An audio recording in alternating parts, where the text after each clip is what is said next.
I apologize for the background noise of the machine's running, if you can hear it, but everything's running. Anyway, I did not remember to turn the camera on and record when I was putting this together anymore, so I'm more focused on getting it done than I am showing anybody. But the back end is now completely connected. That fold there is all together.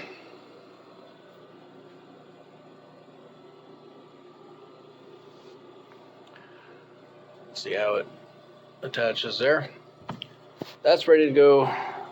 That's going to be eyelets lacing up down to there, so it'll be sizable. On the front, we're going to have to build the apron next, which you've seen me do before.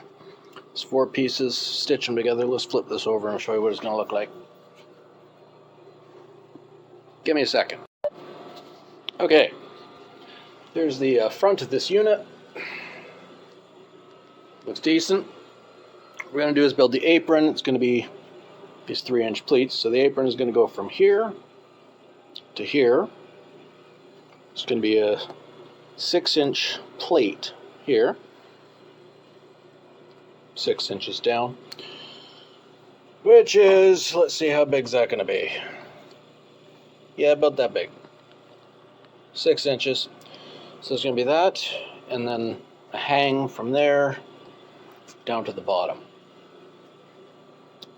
It's going to be 8 rivet, or 4 rivets and 4 buttons, snap buttons. One side will be snaps, one side will be rivets, same as on the bottom. And the bottom is going to be a V of 3 of them. On the top it's going to be 4 on this side and 4 on this side. I get that stitched, and then it'll be time to do the metal work. So, yeah, I guess I'll show you cutting and stitching the apron. Yeah, then it's going to be time for breaking that press out and cleaning that table off so I can use the hammer and punch and put holes in everything. Okay, I'll show you the next step. Most efficient way to deal with making belt loops. So I got the apron done, you've seen that before. Got the fold done, that's in there. You've seen that before. Don't like repeating myself that, but the best, most efficient way to deal with belt loops is to make one long strip, cut off pieces as you need them. I believe 6, possibly 8 for that kilt. So I cut a strip long enough to make 10. It's 32 plus 8, 46 inches long, I think. So anyway, I'm going to get that on the serger. And you may or may not have noticed that that spool is just about dead. When it runs out, well, middle one had previously run out, and I had this huge spool of black thread, which is too weak to use over there. So I'm using it as a serger thread because it's a lot less likely to break. There's not as much tension on it. When that one's gone, I got that big fuck off spool of thread. That one is, what's the reading on there? Let's see, it says 24,000 yards, which is 21.9 thousand meters, so almost 22 kilometers. It's pretty good. It'll last a hell of a lot longer than these little 1,000-yard spools. So yeah, I'm preparing for that while getting this all set up. I'll get you in the stand up here so you can see what we're doing.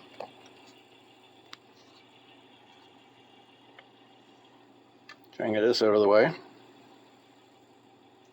You can kind of see. Kind of, sort of. Yeah, you can basically see what's going on. Okay, we'll start up the machine, move the stool over, and get going on this.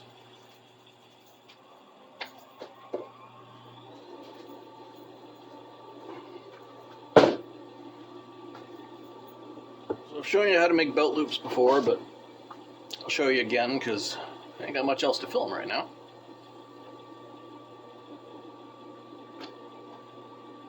So hold your hand as far back as you can manage and keep a straight line. Let it run through.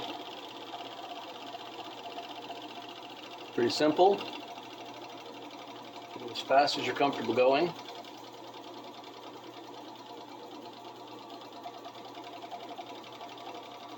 I replaced a needle on this machine recently too, so there's that.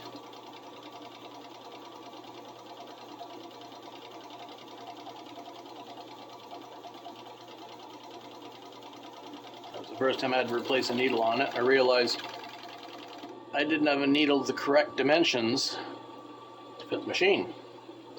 I had one that was the right diameter, but it was too long. So, in my infinite wisdom, I broke at the drum and cut the back end off of it to make it the right length. Seems to have worked and saved me the couple of bucks buying a new one. So there's that.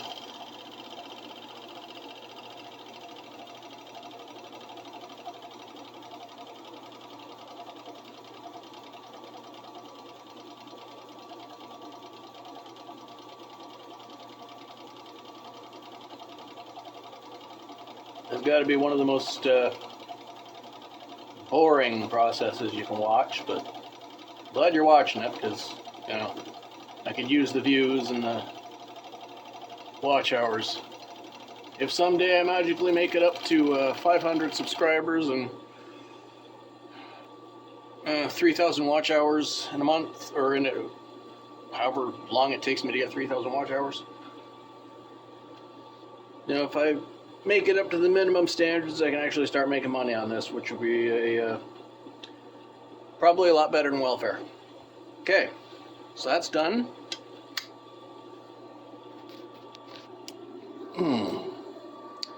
That's getting closer to done, but set you up on the other machine, show you the next step. Alright, you're back in my lap, sitting where you can see the best you can see. Here's what we're going to do. We're going to work from the back of this. Both the threads are the same, the bobbin and the top, so it doesn't really matter. We're going to fold these both over, get them roughly center. This will be about a 1-inch wide belt loop. So we want our stitch rows to be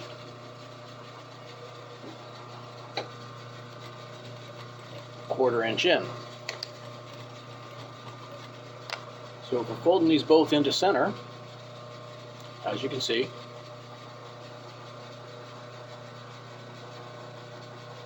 stitch row will cover half of it. And we switch the other end and do the other side. So we don't have to take it off and turn it around. We can actually just loop the whole thing together. Do it all at once.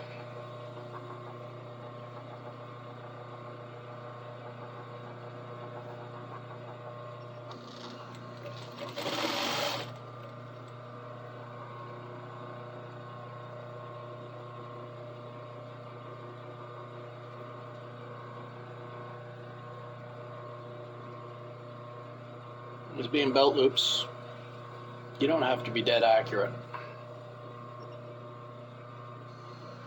It's going to be cut into 4-inch pieces, so if you're a little bit off in one of those 4-inch pieces, nobody's going to notice because all the stitching is going to be on the back.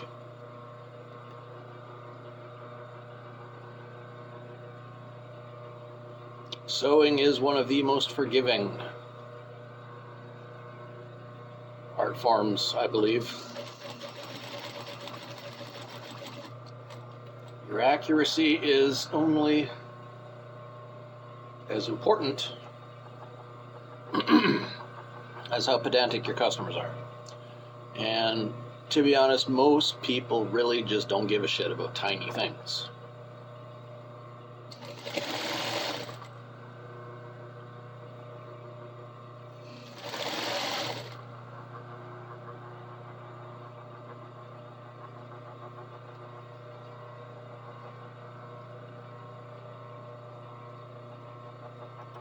two sides in together, make that seam kind of down the middle, press it flat, hit the pedal. That's it. It's that easy.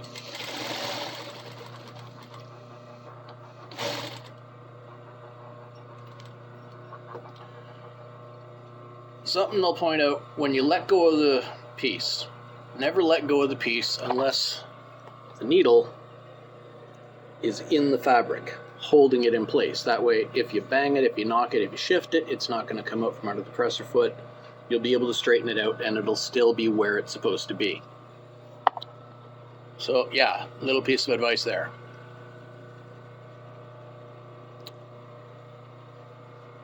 But, you know, repeat the process every time.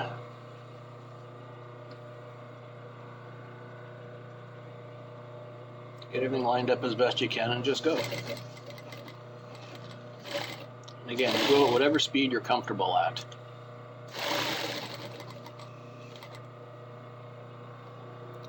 Make sure the needle's in before I let go.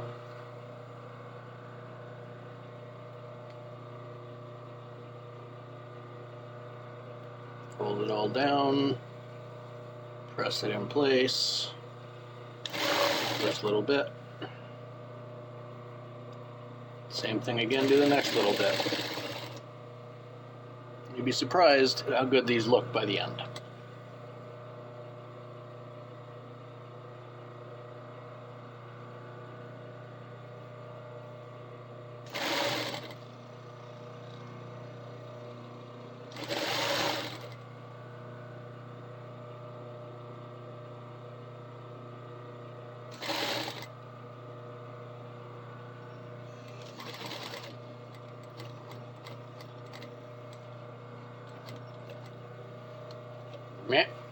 Lift up the foot when you get to the end before you come completely out of the fabric.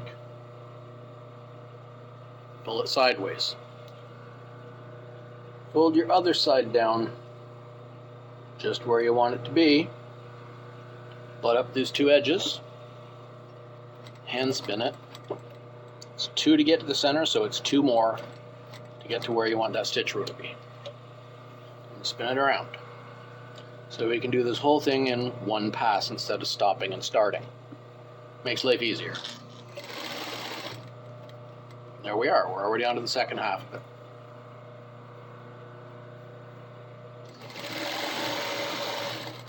The second half goes a lot faster.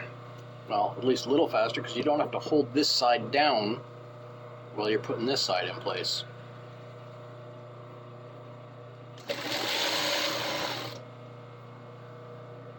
Make sure it's in the fabric, let go of it.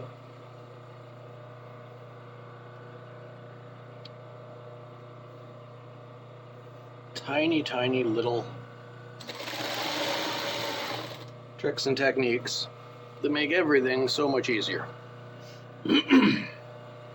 There's thousands of those, especially for this.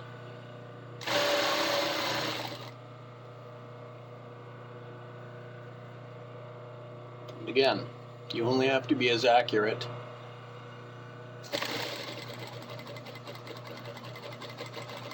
as how pedantic your client is. And even then, only if they'll notice.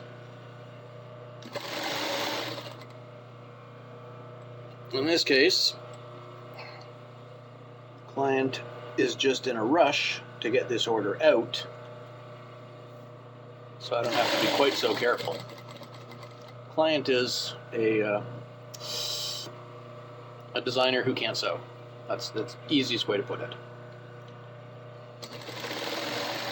She sold this several months ago and has not been capable of getting the order out. So she turned to me to get the order out. Okay, I'll do it. I always tell her 2 weeks. Everything's always 2 weeks. I always tell anyone 2 weeks. Whether it's going to take me that or not, that's, you know, in the case of emergency, if I, for some reason, can't do it, I have time. Now, you can see here, stitching, 2 rows of stitching down. One end's going to fold over and be stitched across the top. The other end's going to fold up and be stitched across the bottom. So there's a belt loop. The lines may be wavy over the course of 40 plus inches, but in 4 inches, 3 of which are visible, it looks straight. Okay, that should be enough for today. Talk to you next time.